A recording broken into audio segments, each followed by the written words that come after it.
watching out. For you, this is NewsWatch 12 at 5. An early morning shooting at a private event in Medford left 2 injured, including a minor. Thanks for joining us for NewsWatch 12 at 5. I'm Samantha Cadera. The shooting remains under investigation. NewsWatch 12's Rocky Walker is live where the shooting took place. Rocky, I know we've done a lot of digging into this today. What do we know and what can you tell us? Well, Sam, as of this morning, right before 3 o'clock, the Medford Police Department received a call for shots fired here at this location on the 2600 block of Bullock Road. I was able to confirm with them that it was, the address in particular is 2660 Bullock Road. That is right in front of where I'm at right now. The shooting took place at a Halloween party here. Take a look at some video to set the scene. It'll show you a little bit of what's around me, where I'm at. Police confirmed that 2 people were shot this morning, one of them being a minor and the other being a security guard for the event. There were about 80 people at the event at the time of the shooting. Both injured were taken to the local hospitals with non-life-threatening injuries. The minor was treated and he has since been released back home. Now, I have reached out to multiple people from the party, including the host.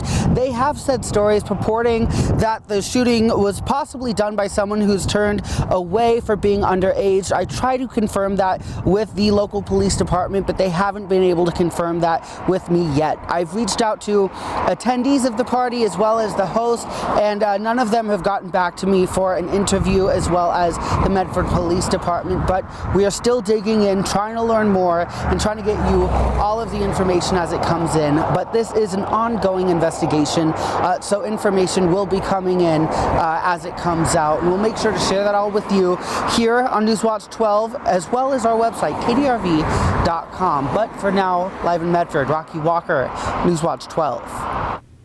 Thank you, Rocky. The Oregon Department of Corrections gave a notice of a data breach that could have shared the personal information of more than 850 people. A staff member mistakenly emailed a spreadsheet to 2 people wishing to visit one of its institutions. The spreadsheet has personal information from 861 people. ODC completed background checks and no financial information or social security numbers were breached. The state was able to remove it from mail systems and the emails of those who received them, and says it appears people's information is not at risk. ODC is making 12 months of identity theft resolution services available at no cost. The Oregon Department of Forestry declared an end to fire season in Jackson and Josephine counties earlier today at 9 a.m. ODF responded to 243 fires in Jackson and Josephine counties, totaling 5,470 acres burned. While this exceeds the 10-year average in fire incidents, the acreage burned is down by about 6,000 or 7,000. On your screen right now, you can see footage of the 2 largest fires of the season, the Upper Applegate and Salt Creek fires. This year in Jackson and Josephine counties, ODF responded to 243 fires for a total of 5,470 acres burned. That's actually more fires than our 10-year average and less acres burned by about 6,000 or 7,000. So, despite those challenges, effective strategies and recent rain helped manage larger fires. It's important to check with local fire departments for guidelines, as the end of fire season doesn't mean there's no fire danger. And following the end of fire season, Grants Pass Fire announced that the fall open burn window will open up next weekend. The open burn window will run from November 2nd through the 10th. You can apply for burn permits starting this upcoming Wednesday in person or online. And turning now to Stormwatch 12 Chief Meteorologist Matt Hoffman in the Weather Center. Can we expect some more rain coming up in the next few days? Yeah, and that's a big part of why fire season coming to an end. We're getting into a very active weather pattern as we wrap up the month of October. We had that rain earlier today. Getting a break in Medford. We're seeing some blue sky, temperature up to 60 after almost hitting 80 yesterday, and definitely some grayer skies in the Wairika and Klamath Falls area, also towards Gold Beach. Here's a look at rainfall over the past 24 hours. Some decent rain amounts, nearly a half an inch in Cave Junction and Brookings. We did pick up nearly 6/10. Our weather watcher in Prospect, Nancy, reporting, and about a quarter of an inch being picked up in Medford. Some lighter totals east of the Cascades and in Siskiyou County. We still have some shower activity, especially in eastern Siskiyou County, up into Lake County around the Lakeview area. We're not done yet. We're going to get more showers to work their way into southern Oregon and northern California as we head into tonight, especially along and west of the Cascades. We'll also see snow levels lowering, so scattered showers tomorrow, but higher elevations, especially above about 5,000 feet. Snow levels could dip as low as 4,500 feet, especially into tomorrow morning. So we'll talk more about where we could see some slippery conditions as far as travel's concerned, and we'll talk additional rainfall amounts as well, all coming up in just a bit. Samantha? Thanks, Matt. And Klamath County School District and the Oregon Institute of Technology teamed up for Ready, Set, Innovate. This hands-on day gave students the chance to bring ideas to reality. Students got to participate in creative brainstorming sessions, work together, and learn things like how to start and manage a business. And onto a traffic alert, the Oregon Department of Fish and Wildlife is reminding drivers to watch out for animals on roadways. Wildlife vehicle collisions peak in October and November as deer and elk complete their annual migration to winter range.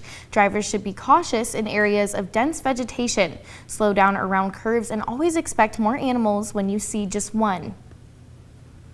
And today in Jacksonville, the city celebrated their spooky tradition with their annual Halloween promenade. Families were able to stroll down the streets in their silliest or spookiest attire, visiting local businesses with the children doing some trick or treating and parents doing some shopping, showcasing the city's businesses.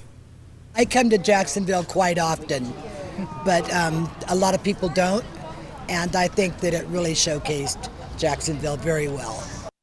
The event was held by the Jacksonville Chamber of Commerce with partnered businesses displaying an orange pumpkin, showing that they're open for trick-or-treaters. Social media was buzzing last night about strange streaks in the sky. Behind me now are just a few posts asking what that strange light was. Well, I have the answer for you. It was NASA's solar sail. The solar sail was launched in April this year. NASA is using this sail as a test subject. They're hoping to find out if this design will be useful in the future. NASA says the sail is 75% lighter and experiences less thermal distortion than previous models.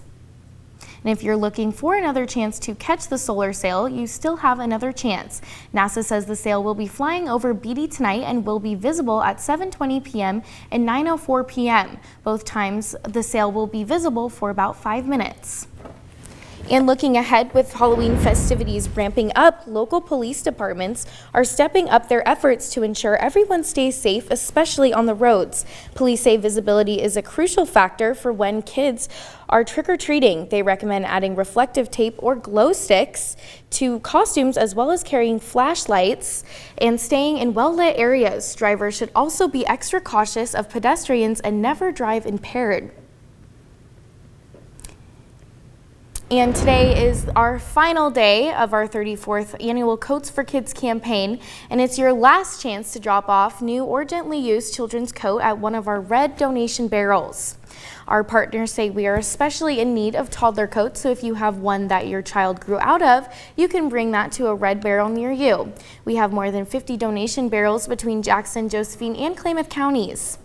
You can also find a full list of barrel locations on our website, kdrv.com, where you can also make an online donation. And of course, you can also send a check to our street address. We will still accept those donations after our campaign has ended. We want to thank all of you so much for the support you've given us this year and the last 33 winters here in Southern Oregon.